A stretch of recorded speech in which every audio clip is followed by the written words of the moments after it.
जय शेवा जय आदिवासी।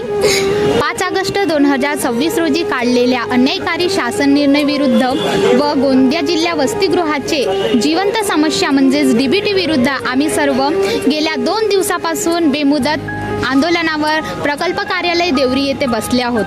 आमचा आंदोलन हा गेल्या 2 दिवसापासून सुरू आहे आणि आज हा 3रा दिवस आहे। तरी आम्हाला सरकारचा काहीही रिस्पॉन्स मिळत नाही आहे। तरी समाजात सामाजिक बांधिलकी जपणारे माझे वडीलधाऱ्या पालकांना अशी आग्रहाची विनंती आहे की त्यांनी आम्हाला मदत करावी।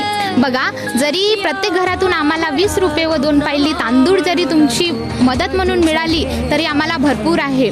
तरी सर्वांना अशी आग्रहाची विनंती आहे की त्यांनी आम्हाला मदत आणि सहकार्य करावा। बघा, आज जर आपण मागे हटलो तर येणारा काळ हा आमच्या भावी पिढीसाठी व समाजासाठी घातक ठरेल। म्हणून सर्व आदिवासी समाज बांधवांना अशी आग्रहाची विनंती आहे की त्यांनी आम्हाला ज्या परीने जमेल त्या मार्गाने आम्हाला मदत करावी, सहकार्य करावा। जय शेवा।